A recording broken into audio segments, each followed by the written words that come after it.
হ্যাঁ হকি দেন্দা। চিল্লাও কেন? তুমি আমার দেন্দা কইছো, আমি শুনছি। আরে বাবা, আমি খালি পরীক্ষা করে দেখলাম আমার কণ্ঠ তোমার কান পর্যন্ত পৌঁছায় নাকি। হ্যাঁ, পাস করছি। পুরাই পাস করছো। আচ্ছা, তুমি আমার কথা শুনতে পেলে মানুষের বেলায় ভাব ধরো কে? আমার কান আল্লাহ বানাইছে কার লেগে জানো? কার লেগা? বা তোমার লেগা? তোমার লেগা। খালি তোমার কথা শুনানোর লেগা।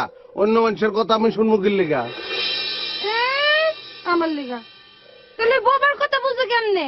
হ্যাঁ, ওই যে বাবু বোবা, ওর কথা কেমনে শুনো? এই বোবা খবর। ওর নাম নাই, ওর নাম রাজন। রাজন কইবা। আর ওর চোখের দিকে চাইলে আমি ওর কথা বুঝি, বন্ধু না। আমার ছোট্ট একটা পরীক্ষা করবা? কেমনে? জুড়ে, অনেক জুড়ে কও আই লাভ ইউ। আচ্ছা, আপনার তো দাঁত ফালাই দিব। আমিও। আমিও কি? আমিও আই লাভ ইউ। কইছি থাপড়ে তো দাঁত ফালাই দিব। আমিও। আবারও কয় আমিও। আমিও কি? থাপড়ে তোর দাঁত ফালাই দেবো।